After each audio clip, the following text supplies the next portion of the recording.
Everyone, it's Terry and Whitey the dog. We're out on the hike here on the edge of Santo Tomas, heading back to San Fernando. I just thought I'd show you a little something back here I find interesting. Here they're making some charcoal. They've been clearing the land and chopping down all the trees to make a cornfield and fish pond. So so that's a charcoal pit where they've simmered the wood and cooked it and turned it into charcoal. Then they bag it up like that, and that's about a $6 to $8 bag of charcoal. People cook with that here, so very desirable, and a lot of people utilize that. And I guess that's not a bad money thing. So because $6 or $8 here is a little bit more than a day's pay. So most people, about a day's pay. So each bag represents a day of work, and I probably got maybe a dozen bags or something from there. So that's 2 weeks, almost 2 weeks of work making charcoal. So that's why it's so popular here, is the money aspect of it.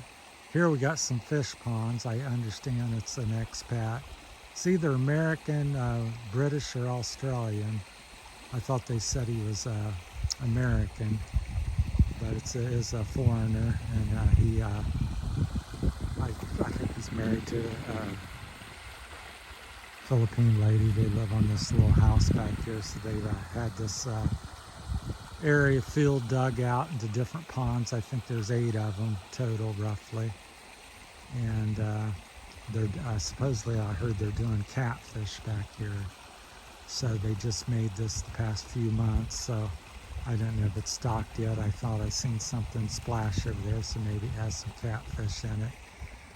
I think they spend about $2,000 or $3,000 American dollars, so I guess that's a couple hundred, 200 to 300,000 pesos, which is almost a half million, because 250,000 pesos, $250,000. So around $250,000, maybe a little bit more. So yeah, I gotta get used to the conversion. So fish ponds are something that's happening in the Philippines. Here and there, it's more popular. I haven't seen a lot of fish pond here, but this is the biggest operation, 8 different ponds, and I've seen that they're going to do catfish in each one. So you had a big machine come in and dig this out. I guess on quite a few cases it may be hand dug, but this one, being an expat, had a little extra money and had a machine come in and lay it out. So we'll see how successful he is with that. So trying to film and beat the rain home. There may be a scattered shower. So pretty interesting. I'm not sure what they make. I've watched some other videos where they've raised tilapia and some other types of fish. So the dog's twisting me up here, so I can't hardly hold it. So it's at whatever side I walk him on, he wants to walk on the other side, so it's difficult to one-handing things. So up there's their place up on the hill, so I'm pretty sure that's where they live. And usually there's nobody home, but there's somebody there now with a couple dogs, and so they come over here. There'd be weeks and weeks where I don't see anybody, but so over on this side there used to be all kinds of trees, which I really love. Real beautiful forest, and he's cut all them down this past few months, and they're doing corn, which is extremely popular in this part of the Philippines. I'm over here on the Visayas island, Iloilo, so that's where I'm at, in the Santo Tomas, Broctac Viejo area. I live over in San Fernando, which is about a 45-minute walk from here. So he's taking out the woods, which looked like over here last year. Took up most of the trees down. He's planted corn in there. So, and they hand harvest and hand plant and ox plow, and so everything's very labor intensive and manually done here in the Philippines for the most part. I'm sure there are areas somewhere, I hardly ever see it, where there's a tractor, but there are some, but most of it's on hillsides, and this one's fairly level next to a lot of them, so there's a lot of rocks, and it's amazing how they can do things like that here. So fish ponds and cornfields and charcoal, and this is the trail or road backside to my house, so we do a loop almost every day through here, so at least minimally once, twice a week, or up to even 6-7 days a week. So just lately I've been coming probably 4 or 5. So, and it's the rainy season, so it's very muddy and lots of water here and there. So it goes back here and then turns into a single trail. So you can see they get their trucks sometimes back in here up to this corner, and then they can't go any further because it's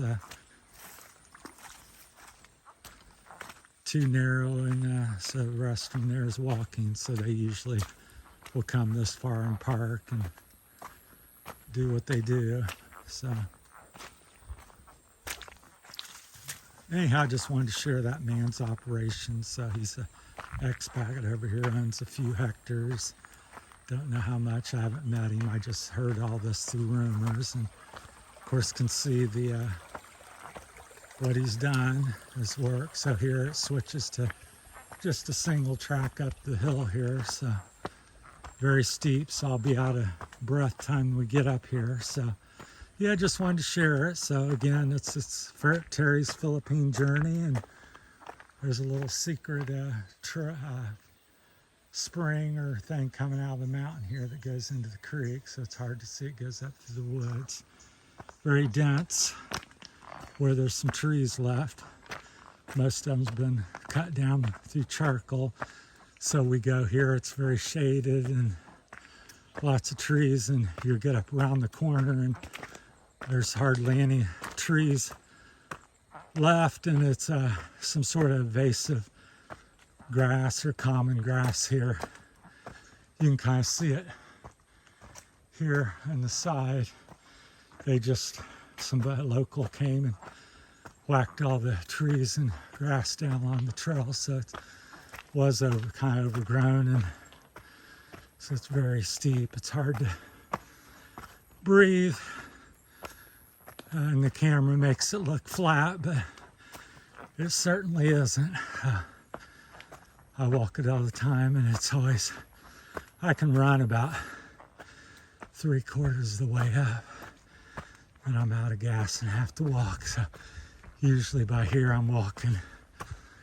So yeah, just sharing my journeys, and anytime I see something of interest or have something to say, I share that with you, and hopefully people like that. So, and of course, if I get any more feedback and you say you want to see less or more of something, then I may adjust a little bit for everybody, because after all, I'm just not making these for videos for myself.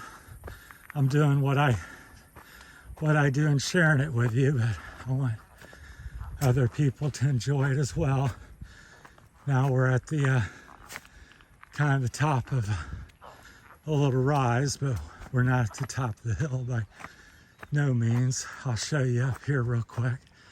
We'll try to keep this at the 10-minute mark or something. So as we get up around here, you can kind of see the hillside there. So just a few scraggly trees and mainly grass. Then over here again, these hills here, I don't know what they look like on camera, but they're I would say they're 2,500 to 3,500 feet high, maybe up to 4,000 feet high. So they're pretty substantial. So I don't know what they're looking like or to you guys on the camera. But now inwardly here on the Visayas Island, the top I think is 6,000 and some feet is the biggest hill. So that's getting into some mountainish territory. You know, small mountain. I know Everest is much, you know, 2 or 3 times bigger, but you're getting into a pretty sizable hill or mountain at that point. So, and there's some even higher, I think, in the Philippines. But it's quite beautiful. Here's a shot here of the valley, and you can see the hills, and that's what I'm talking about. Probably 100, 200 years ago, that was all trees, shaded, and with people charcoaling and wood for building and stuff. It's here in this area, it seems like 60, 70 some percent is gone, which is really sad. I wish, I'm not complaining about making charcoal or building, but I guess not really complaining either, but I'm just saying I wish they had a program here where you would go back in and plant. So instead of just leaving it bare for 50 and 100 years and hoping something grows back in, now it's slowly filling in, but I think we're looking at 25 to 50 years before that would ever be shaded and, you know, kind of walking without the grass so much through there. So I think even though the growth rate's accelerated because it's warm and tropical here all the time, so the growth rate is 4 times, I would say, or 3 times more than what we get in Ohio, in America, where I'm from. So that's it. Just wanted to share what a fellow expat is doing here with his fish ponds and charcoal and corn planting. So if you're coming and you're going to be in the province, there's a few ideas of what somebody's doing, and a lot of other people are doing the charcoal and the corn. I would say out of the 3, the corn would probably be maybe the most lucrative. Certainly any of them if done right. I don't know anybody that's got like a charcoal business where that's all they do, but I think they just do that as an extension. Like I said, he cleared all the land for the corn, so they took the wood and used it for building and making charcoal. So it's a double thing, but their end plan was to get a cornfield. So, all right, thanks for watching.